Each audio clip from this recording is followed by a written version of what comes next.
Welcome back, man, to the Free Money Table. I'm Coach Will. I'm Coach Corey. Peter London. Prentice Beverly. Coach Mo. We got a special guest coming in, assistant coach, University of Memphis, Dexter Jenkins.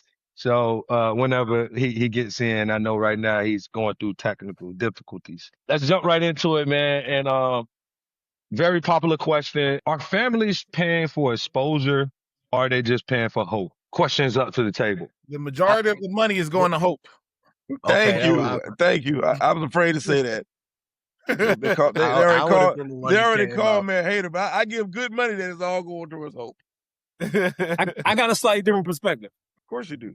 At the end of the day, it's an investment, just like any other investment. The problem is that people expect a guaranteed return on this investment. And there's no guaranteed return you can have on an investment, especially with a person, especially with work ethic, especially all the factors we kind of just talked about earlier, with the receiver situation. There's too many factors involved to guarantee a return. So the problem is the parent, that's why they're so upset in the stand. That's why they're so mad. That's why they're yelling and screaming, because they've invested so much into this thing.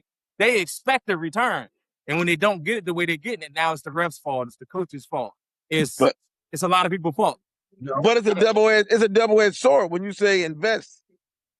The parent and the child have to invest. The parent just can't hope the child invests. If the child ain't investing, the parent just throwing money in the wind. And that's a part of the problem too. The parents are more invested than the kids are. Exactly. Absolutely. But when we talk about putting money to something that's going to gain a return, most of these parents are putting into the Bernie Madoff fund. Okay? they like, wait a second. This guy time out. The who fund? Bernie Madoff. The Ponzi scheme. I don't know nothing about that, but thank you. I appreciate the info. Because this guy done told them that this is the best thing ever, that I know everybody, that I'm going to get you a D1 scholarship, and then all of that. And then by the time the end of their 12th grade year, when they're about to graduate, they're like, you know what? It's been fun. Thank you. But here's my rebuttal to my rebuttal. On the flip side, you can't not invest in it because you have no shot at it if you don't invest in it. Zero shot. So, but Mo, you say invest in it. You're right, and not getting a what they want out of it, but I think they are getting what they want. They getting what they deserve out of it. Oh, for sure. Get what they earn, no question. But I like that. Because they're getting what they deserve out of it, because a lot of these parents are investing so much to try to boost their kids so high when their level ain't but right here. That's they're going to go. It doesn't matter what you do at this level and at this time in their career. This is the highest they can go. And that's where I was about to go next. Well, guys, go ahead, Mo. I ain't going to cut you off. I finished off with this. I'm about to say, and you have to have, like, Jesus, too. He's a big part of it. You have to have the length and the size and athleticism that go along with all the investment in the tournaments and such. So it's a gamble no matter how you look at it. Yeah, see, when you said Jesus, I thought Jesus Shuttlesworth. Yeah, that's what I was thinking when he started saying the size and the length. I swear I thought that's what he was saying. I didn't get it. He went from Jesus to the size and the length. I was like, oh, he's talking about Jesus. I'm talking about the man up above. Yeah, he got game too. Yeah. You got to be born. So I don't want to miss out on having Coach Dex on when we're talking about, this. We have two voices that are in the game right now. Coach Mo, we got to hear his voice. Hey, Dex, man, I don't know. Did you hear the question? What we're talking about right now? Yeah, I heard the question. So listen. So I think it's two things. To piggyback off what Corey said, I think it's all about how you invest your money. Because if you invest your money and you put your money into a program where there's no chance that kid has a chance to grow, that is all hope. Because you're hoping that they go to a tournament and maybe somebody see him because they're playing with a certain team and all that. So I do think that's hope. But I think it's so many different avenues that if you really do your homework and you can invest your money, you could put your child in the right situation to blossom. And maybe that might not be on a shoe circuit. Maybe that might be with another team, you know what I'm saying, where they can possibly grow and learn how to play the game and still be spotted and play at the level that they should be playing at. So I think that's kind of what happens. I think some parents sometimes reach because they want their kid to be, on the Under Armour, Nike, Adidas or whatever the case may be, when in all actuality, that might not be the best fit for that kid. Agreed. And that's the part where I said you got to have investment on both the parent and the child. No, when we start talking about resources and going to the right places, investing your resources into something means you're going to get something back, right? Sometimes the best thing you can get back is being pointed in the right direction. Your resources that you're investing in should be pointing you or putting you in the right rooms for you to get those opportunities that are going to end up putting you in the right college situation. So that's where I believe that if you have the right people, it doesn't matter. It's shoe circuit, non-shoe circuit, doesn't matter if you playing on, whatever league, as long as you go into the right places and your kids are showcasing their abilities to play at that next level in front of the right schools, that's when you're going to get, a place to go play in college. So I'll say this about that as well. Just to give a different perspective, me, myself being a late bloomer, early on in AAU, I had to pay. And I think it's overstated when we talk about paying and investing, because it's a process to earning your way to that elite level team. And sometimes that comes through payment, and that comes through showing yourselves at the lower levels through paying to play. That's a different thing than what we're talking about, you paying for no reason. So I want to clarify that. You paying for no reason Yeah, I like that. be around versus paying to build your way up, because, there is a process in between. Yeah. Yeah. Paying just to be around. Jesus. That's it right there. It is, like you said. And no pun intended, you got to pay your dues. Yeah, you do though. For years, man, it's always been on the women's side, not enough roster spots, not enough exposure, not enough money. Where we are now, it's more roster spots, it's more exposure teams, it's NIL money, it's so many opportunities. And my question is, did these opportunities create a new problem in women's basketball? Is it becoming harder to build a program if you're not a Power 4 team? Okay. Is my levels good this time? Am I good? You good, man? You're good. Okay. All right. You know what? I think it's two things. I mean, of course, it's going to be difficult when you're kind of at the lower level, even lower level Division I, because your players blossom, and it's just natural that they tend to start looking elsewhere. But I also think the other side of that is a lot of teams, even at the mid-major level, they can't build their teams without having the transfer portal go the way that it does, or the opportunity to go, because now it allows you to reload just as fast. And so I think it depends on how you really look at it. I mean, when I was at when I was at St. Francis in PA, yeah, it was hard because your best player would leave. But when you talk about going to Georgia Southern, now I have the opportunity to reload on some of the best, still Division I players, and now they want to move up, and now they come up here, and now we win a championship. So I'll be a hypocrite saying I didn't like it, but I think even with just the opportunities, I think now it just gives kids a better chance to find a better fit. I think back then when you talk about you go somewhere and it might not be the best fit, or it might not be what you like, you kind of was stuck. You had to sit a year. I'm really dating myself here, but I think now with all the opportunities, it does allow kids to move freely, but also find a better fit. Number one, as coaches, find a better fit for your system, but also players to find a better fit that fits them. And so I think it goes two ways. Well, the biggest piece I worry about now, I agree with everything Dexter just said. The piece that I'm wondering about with this new 5-and-5 rule, there's pieces of that legislation that they ain't really putting out there. So is there any pieces to it where they're going to start limiting the number of transfers, or are they going to do stuff like that? Because if they do that, then yeah, it might be better for them, because they can't just jump ship as fast as they can. They've been doing lately. Because I mean, the rule where you can then transfer every year as long as you're eligible, that's part of the problem. Yeah, that's true. Very true. If part of that legislation say, okay, you get one transfer, then after that you had to sit. I think something of it is like you don't get as many transfers. But I haven't seen the whole thing. But that's the only thing that's going to fix the problem. If that will solve a lot of problems. Because like I said, I feel bad for the smaller level schools, because like they said, it ain't nothing but like a JUCO or prep school, because they'll go there and have a good year. Somebody offer them some money and they out, because we already know that the lower level schools don't have no money like that. But is that something new that lower levels can offer, though? Is that something that you want to be successful for, though? Go Hold ahead, Mo. on. Go ahead, Mo. Go ahead. Jump on in, He, though. Let's he, go. he Jump, put jump in. it by the rim. I'm just going. Go ahead. Jump Go in. on, Jump dug in. it in, baby. Dug it in. So Come on, bro.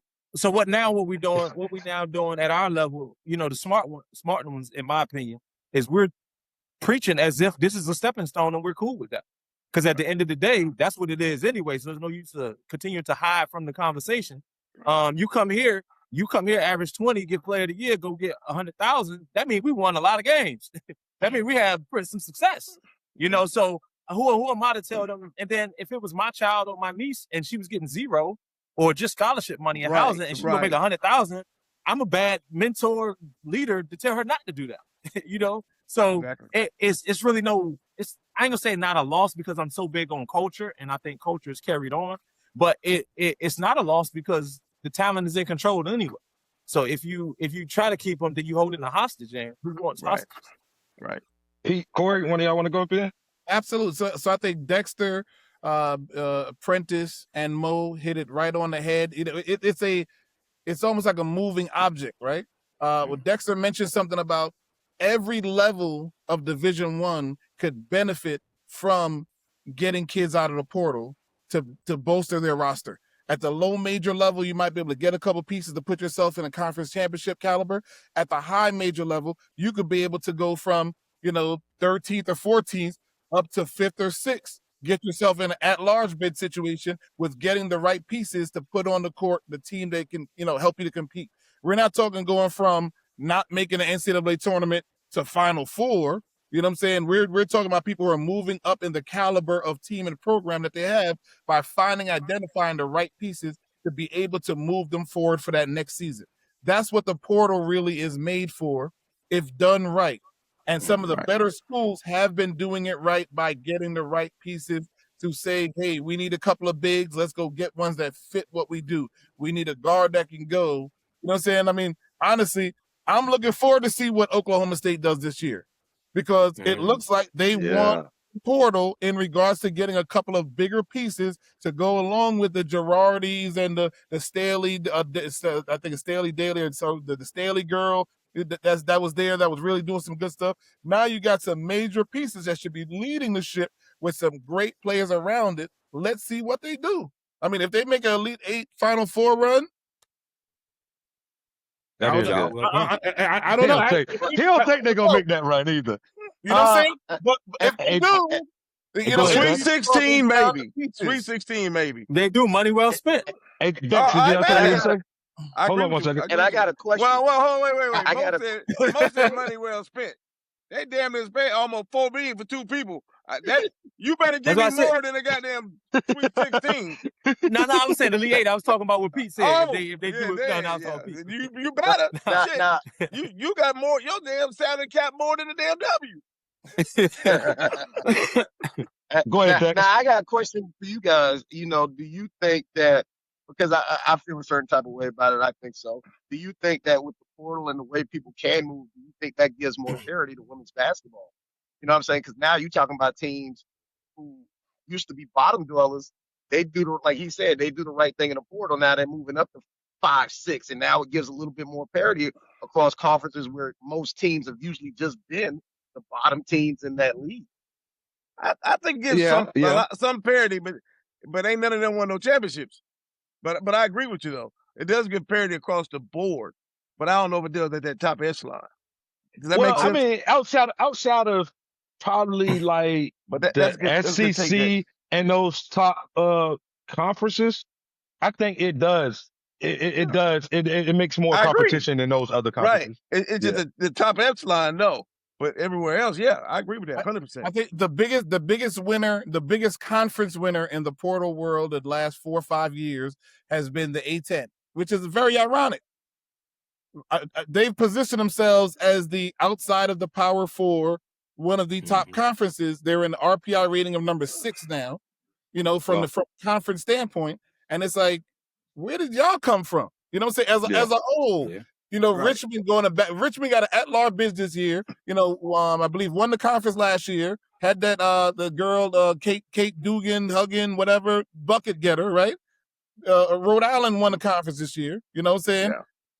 Once McCall gets a job in Florida. But it's like they have put people in really, really good positions.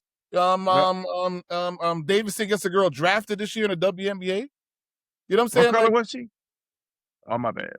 Different story.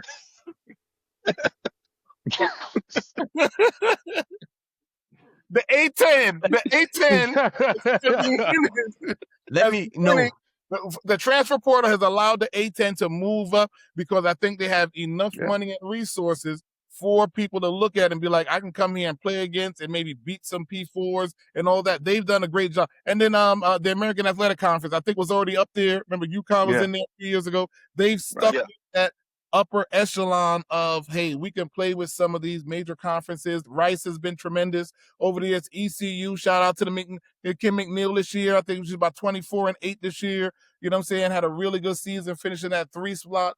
So, really, really good things from those other conferences. I agree with that. They just ain't up here. I got a question though. So, and it's a question for Dick and Mo. The transfer portal, does it kill your team culture? Is the transfer portal a culture killer? I like that. Yeah, that's good. That's all we need. That's up to them two now. What's up? Okay, I'll go first. I still think at the end of the day, the portal can be a culture killer because you're not building, but I still think it goes into who you are recruiting.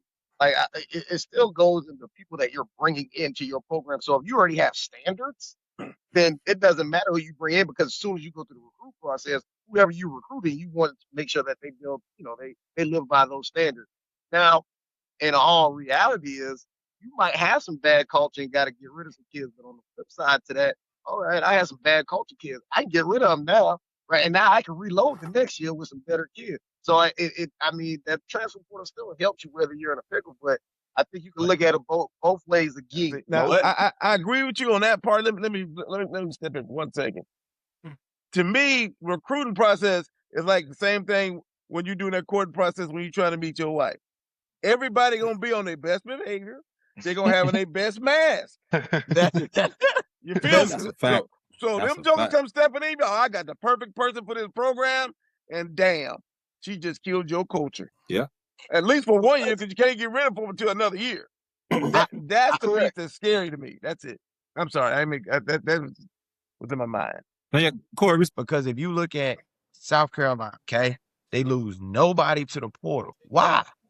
It's because of the culture that she's built. She's built a culture that makes people want to stay no matter who tossed them money, no matter how much money is going. We're going to eventually get what we do because of how we play, regardless. That's when I say culture. How is it a culture killer? So I'll let you go. So, I love this question, man. This is like another live for me, man. I wrote a book on it, do it for the culture. There you go. Come on, Let's man. go. Do it for the culture. So I wrote a book specifically about the culture because that's probably the most passionate thing I am when it comes to coaching, And so I think this is the main reason why I like recruiting high school players. Because high school players, this is their first introduction to college culture. So if you're teaching them the right things and you're pouring into them the right ways, they'll carry that. The unfortunate part about the portal is everybody's bringing a piece of their old culture with them. So when you bring 8 players, you're bringing 8 different pieces of culture with you. Along with expectations. Along with expectations, along with the money that y'all paying them, Dex. We ain't paying them that much yet. But along with the money you're paying them, and you're creating a whole different culture of things, right? So I got 8 people that's bring, and of course they want to bring the things from the culture that made them feel most comfortable, which might not always be the best things for a culture. So everybody's bringing their comfort level with them, and you got to try to bring that all in each year with a new group of 6, 7, 8 people. So I think that's the root core of the culture. Or to answer your question, it's a tough part of the culture. But if you have a couple players that have stayed, and like I say, particularly I like high school players that are young, wide-eyed, and bushy-tailed, they tend to listen at least to you until they get corrupted by the rest of the team. You get what I'm saying? That's true. They're gonna listen to you initially. So once they get acclimated and start seeing which group or clique they're gonna attach with, they're gonna start taking on those habits and culture things. If you can nip that in the bud somewhere in there in between, you got a shot. I agree with the high schoolers. I think, they're more impressionable, so it's a little easier. But I will say this. I think, too, when we talk about recruiting, especially in the portal, because the portal is like speed. I do agree with that. It's definitely speed dating. But however, what happens is when a lot of people ignore things because they want that player, it is easy to rack up 3 or 4 different players who do not fit your cultural standard because they may average 10 points. They may Especially average at my level. 12 points. You know what I'm saying? And so I do think it's a matter of how much do you stick to your guns when you know I have a player that might have a deficiency, but I know they're going to give me the best to win a championship because they're going to, number one, they're going to fit the culture in the locker room and they're going to fit the culture on the floor. So I think that kind of goes into why you see some of these teams and even some of these coaches that pick up kids, you're like, hey, why they pick them up 7 or 8 points? Not, you know what I'm saying? Instead of picking a kid that's averaging 17, with a conversation with that kid for the 17, that might not be a conversation that might fit for that team. You know what I'm saying? When they're going through the recruit process of the speed thing. So you got to be really due diligent when you're doing the speed thing. Yeah. And whatever your standards are, you got to stick to them. Right. I stick to them guns, Especially when that big money involved, y'all playing with, man. I know the conversation get crazy. Hey, I got a question for Dex and Mo. This sort of same lines. So you're looking at kids that you know have been in the transfer portal, right? And some might have been in there multiple times. My question is, I don't understand why the coach that's trying to recruit the kid will call the other coach and want to know I guess the dirt or whatever on that kid, because if the kid is in the portal and the coach didn't want him in there, do you really think they're gonna get that kid a ringing endorsement? Well, it's more so. I've seen both ways. Yeah, for me, it's more so. I'm not really talking to them for a direct answer, to give me the sauce. I'm listening for dog whistles. And usually people will give you little signs of who was wrong in the situation, because the coach will get aggressive, his tone, and I told him, and you can kind of get a feel for if you talk to them about the same story, you'll be able to kind of weed it through. So I'm not calling him for advice or really to see if I should take the player. And I'm really calling him to hear the story. Right. And take from the story that, what I think from it. Well, yeah, I like that part, because that to me, I think that's the exception and not the rule. Because a lot of them, especially when they it's like a jilted lover. Shit, they ain't about to give you no love going out the door. Them coaches human. They human like everybody else. That's my point. Especially if you're talking to coaches who have the resources to keep a player, and is because sometimes it might just be a situation where hey, I just can't offer this player enough. Right. Keep them here, so they want to go. But for the ones that, you definitely want to listen for keys. It could be it could be a fit thing. It could be this player's. I don't like what this player do, but maybe you put up with that. It could be a whole different multitude of things. And I think that kind of all goes back to whatever your standards are. So that's a non-negotiable. I appreciate you, coach. Yeah. Hey, thank you. I appreciate that. Hey, look, no, but on the flip side, they will sell you a dozen roses. Nah, she good. Yeah, she's a great kid. Baker's always, dozen. Yada, yada, yada. Yeah, Baker's dozen. That's what I was trying to say. A Baker's dozen. Baker's dozen, baby. Yeah. Hey, listen. Until you get that transcript. Exactly. That's a good point. Good point. Dexter had the line. He was like, I don't like what they do, but maybe you deal with it.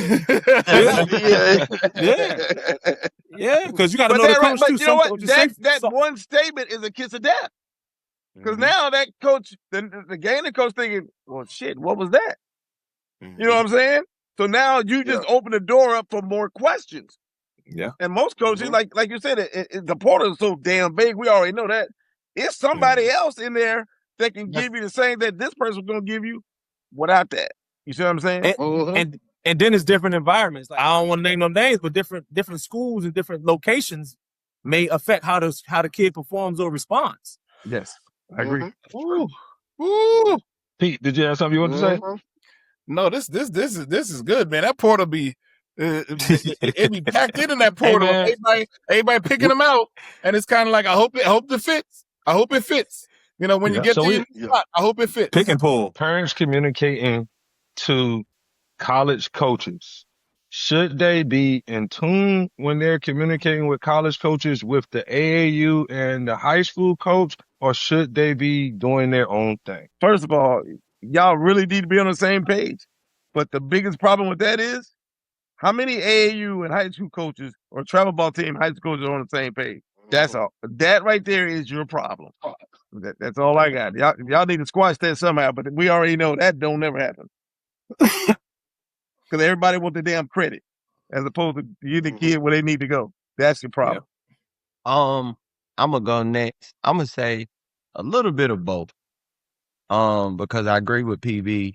If the AAU coach and the high school coach is on the same page, y'all all can't be on the same page. So as the parent, you have to be in tune to what's your kid's level and who you should be contacting and the places that your kids should be going. It's going to be real difficult to have everybody on the same page, but I guess from the parent perspective, whoever you have the best communication with, try to make sure that you guys are working together. Especially, we're in the month of June right now, a lot of high school stuff, across the country, the scholastic period and all that stuff. I have a couple of, parents who have called me up, was like, look at this schedule. What are we doing? We only got, 4 days. We doing stuff all month. And it's like, I mean, that's not a me situation. You got to talk to your coach and be like, my kid needs exposure. Why are we going to 2 little back room, high schools to play events at? But that's where you have to have it more consistent than just, wait until, time comes so all of a sudden have these conversations. For Mo and Dax, who do y'all prefer to communicate with? Like, how do that work for y'all? Like, I'm.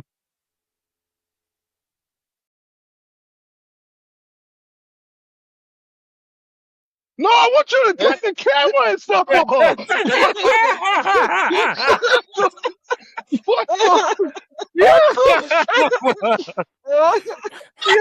Hey, yo. What's so, man? Hey, yo, that just took the title from my microphone moment, yo. That just took the title from my microphone moment. Dog.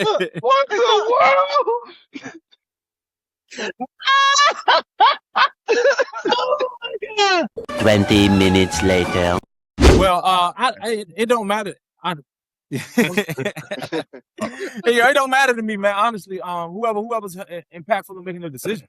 Like I'm not particular. I have no investment in who's doing it. I just have investment in who I can talk to, who I can call, even when they get on campus, who I can communicate with that can move the needle. Whether that's with the parents, the AAU coach has the ear of the parents more, the high school coach, or even, the handlers and, third party people. But sometimes, man, I recruited kids, but I only talk to the kid. I only talk to the parent when, it's time to sign papers. So a lot of these kids are handling it on their own. I'll be honest with you. Okay.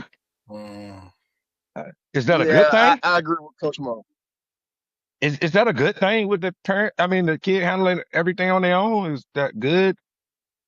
I mean, the kid is ultimately making the decision, to be honest with you. I mean, the parents are usually impactful, but parents just genuinely don't know stuff. Shit, you ain't coaching the parent, you coaching the kid. Yeah, that's kind of where I'm at. So let me ask you another question now, because we have 2 different things up here, and this is unique, and this is why I wanted this, right? That makes total good sense with you. Now let's switch it on the other side of the coin, where we're with Dex, and it's financial gain involved, and it's money, and sometimes life-changing money. Is it still good for it to all be controlled by the player? No, not in the retrospect, because sometimes the parent because when the parents are working, they understand what that financial situation can look like. So when you have some kids who turn down $50,000 because they think they're gonna go make $70,000 somewhere, and they was like, whoa. You got an opportunity to make really good money play, and sometimes that parent perspective, because look, that's money coming in your pocket, taxes and all that, they really can sit them down because that's real life stuff. But the piggyback off Coach Mo, I think it doesn't really matter who to talk to. I kind of like to talk to everybody, because the kids might not be the same in AAU as they are in high school. The kid might not be the same in school as they are at home. So I like to try to talk to everybody so I can get a really good feel for the kid, because that kid can be 3 different people around 3 different people around coaches and their parents. You never know, right? And I think the greatest thing is if you got all 3 of them saying the same thing, that's kind of true to who that kid really is. But man, transparency is so hard amongst parents and coaches. Yeah, like you said, I'm gonna talk to everybody I can. Anybody I can get in contact with, I'm gonna get their thought insight on. I'm gonna do my homework. I tell every coach that, let me do my homework and I'll get back to you if I like her. So AAU coach, friend, especially now that I'm recruiting in the 757 area. That's why I love being back home and being able to recruit close, because I can call 5 people that know. You know, any player in the area, I know somebody that I know at least 3 to 5 people that know something about.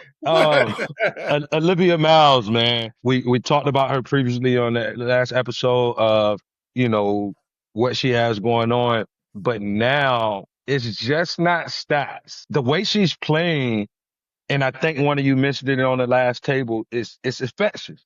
She is now leading to wins right now in a 5+ game winning streak right now in Minnesota without their not so-called, the best player on their team. That just show you what it is. I mean, Olivia Miles is breaking out, but the best player on their team is not playing right now. So Corey asked a really good question, man. I don't think I've seen her doing what she's doing now coming straight out of Notre Dame, man. That's And so. I see what you're saying. That's why I said what. You said that, Corey. If you watch TCU and you say, okay, TCU getting Olivia Miles, you don't think that they're going to put on the show, the product of work that they did, and the media views that TCU brought to women's basketball that they wasn't usually getting without her, because she came in and she brought a certain culture with her. So some kids bring great culture with them that can expand. So Yeah. that's why, as it, with a problem, but I agree that Olivia Miles brought that culture piece that she learned not just from Notre Dame, but from high school. Blair Academy. High school. Mm-hmm. But that's her culture, Pete. That's her culture. That's part of who she is. With all y'all saying that, the question is, are we watching a rookie that's catching the WNBA by surprise, or are we watching a future Hall of Famer? Corey said it best. It's not just from Notre Dame. It's from Blair Academy. And I didn't watch all the games at those independent school national championships, but watching her on a 4 or 5 game gauntlet over 3-4 days. Talk that talk, Pete. Play against those elite players and bring her team, Dom Darius, and I'm drawing a blank on the girl that's at Virginia now, the big girl that went to Princeton that's at Virginia now. Those 3 girls were the 3 Power 5 kids amongst a 8 or 9 girl team of, D2 and D3 kids outside of that. They raised the level of everybody else around them to go play and beat. Is she a high school Hall of Famer to you? A high school Hall of Famer at Blair Academy? Absolutely. Yes. Is she a Hall of Famer from Notre Dame? At every college she's been at, she's going to be in a Hall of Fame. Is she a Hall of Famer from TCU? Yes. Do Olivia Miles want to be a Hall of Famer in the WNBA? I think it's all right, so I'm not putting any pressure on her that I ain't seen her talk about already. Let's say both. Go ahead. I said both. I'm a too early to call person, man. I just think that it's too many factors involved, man. Okay. Because I just think that. She's not part of. No, we're taking her off your jump, bro. We're taking her off your jump, bro. I'm talking about anybody. She's high level maestro. She's at the front of the band. But I'm just a guy that, man, you got to be consistent for me, man. I think we crown everybody too early. Luka, to Joker, to Giannis. They was all like gonna run off 6 and 7 championships. And that's all I'm saying. I nothing against her or nobody else. It's just you got to do it 4, 5, 6 for me to be like, all right, well, we got something. What you think, listen, I think if she stays healthy, she will be. And the reason why I say that is, for me, if you really watch again, I think it was a very calculated step why she went to TCU, who has his offensive game plan has been top notch since he's been at TCU. He's been an offensive minded guy, and you could see from the kids that he has that has transferred to him, he put them in the best position possible to make that transition to the league, right? As far as being offensively skilled. I think when you really watch it, when you see a lot of people coming to the league and take it by storm because somebody was not ready for something. Oh, maybe this person, we didn't know that, they can't shoot, and so we play it up, and then they blowing by, and now they just a dunker, but they can't really shoot. But if you really watch her offensive game, it's like she really has the whole package as far as the 3-level scorer. So she makes it very difficult to say, hey, I'm going to take this away, or are we going to start taking that away, or are we going to take this away, because the kid is just so fluid offensively. It's like she can score at will. But I'll say this too. I'm looking at the stats. She only shoot 3 threes a game. She only make 1 3 a game, which I thought would be more. But just that stat just kind of, just threw me off. Does that number 10 pick of Raven Johnson Is it looking? I know preseason we were saying it's preseason. Is it looking like a great pick now? I know some people. I know we felt like some other players could have went into that spot, but how's it looking to you all so far early on in the season? That pick. Great pick, because people underestimated Ravens' offensive proficiency. Big time scorer in high school, turned herself into the true floor leader at South Carolina, and people didn't think that, oh yeah, she was going to be able to come in and hold her own offensively in the WNBA. But she is a consummate pro. Work ethic, energy, whatever it takes to win. She's a winner. Didn't lose a high school game in the state of Georgia to a team from the state of Georgia in her 4 years at Westlake, winning 4 state championships and going to Geico Nationals and losing in a championship game, I believe. That was like, one of the only games they lost that year. Big time winner, 2-time national champion, 5 Final Fours. I mean, she's a player that when you plug her in and you say, this is what I need you to do, it's done. And she's shown that already in the first, 10, 11 games. I agree. You said it early on when we first talked about the draft. Role players is going to take over the league. They're drafted high for a reason. That's what the W is missing. They're missing role players to complement their stars. And she's in a great situation because she has no pressure. If Fever lose, it's Caitlin Clark's fault. If Raven Johnson turns the ball over at the end of the game, they're going to say, well, why didn't Clayton Clark have the ball in her hand? She was running from the basketball. Somehow it's going to go to CC at some point. Way it's going to CC. It's just like a LeBron factor. If LeBron runs away from the basketball, they're going to say, well, why did LeBron the ball shoot it? It's the same thing. It doesn't matter if the dude hit the shot. If Raven Johnson hits the last shot, they're gonna say, well, why did CC pass the ball up? Why did she pass that last second shot up? So it's never going to be pressure on her, and she can grow into who she need to be for the next contract. Hey, Dex, we're gonna come to you, Mo. We're gonna cap off the episode with your thoughts. Dex, you got any thoughts on that 10th pick with Raven Johnson? Yeah, to piggyback off what Corey said, man, I think it's about the role playing, man. She was drafted to do what she did well at South Carolina. I don't think they put any more expectations on her than what she has already done well. I think that's what ultimately got her drafted that high, was the floor general, and then number 2 being able to defend. I think, it is a little different when you start talking about cats who were drafted 1 and 2, like we talked about earlier, who's coming into all right, we need you to be the engine behind this team. Her responsibilities was a little different. She's blossomed in those, and I think she can grow in that. So I like the pick. I think it was perfect. Yeah, I think the same. I mean, just looking at some of the numbers, averaging 5 points a game, 2 rebounds, 1.7 assists. So at the 10th pick, it's not bad. It's not great, but like you said, I think more her impact is not really in the stats so much. I think all of you all's explanation together kind of explained that, like, it's more to the numbers and where her impact to the team is at the number 10 pick. But I mean, it's no different than the NBA. The number 10 pick it's not the franchise guy. So I mean, it's about right for what, an impact guy. I mean, your 10th pick in the NBA is a lottery, but usually becomes a journeyman or a third or fourth piece. You know what I mean? So that's about where that her caliber of player or her role of a player would be picked in the draft. So good pick. I think she'll have more impact than the numbers will show. So thank you, Dex, man, for coming on and stepping in as a guest with us, man. We're all, happy that you came in with a different voice and helped us out. Appreciate it. You, man, anytime. And you can, truly, introduce yourself, let folks know where you at now, man. If they don't know who you are, one of those great recruiting coordinators, developers, and motivators that I know. Yeah, thank you, man. Yeah, it's been a blessing, man, in my journey, man, to go from, NAIA Division II across every, level of Division I, from lower to mid-major to now, right outside of, you talk about P4 and a really good American Conference at the University of Memphis, which is, you all know, is a basketball school for sure.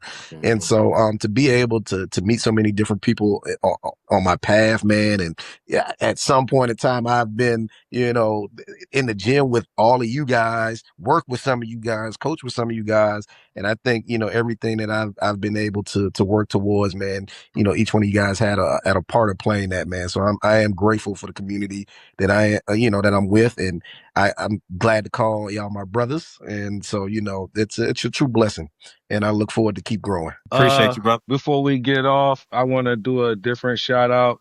Shout out to I'm Greater. Shout out to Ball and Prep. Shout out to Carolina Girls Hoop Report. And this has been another episode of the Free Money Table. Peace. Sports conversations. Let's get it. WNBA, NBA, college summer hoops on the way, recruiting, rankings, breaking down the stories, giving real opinions.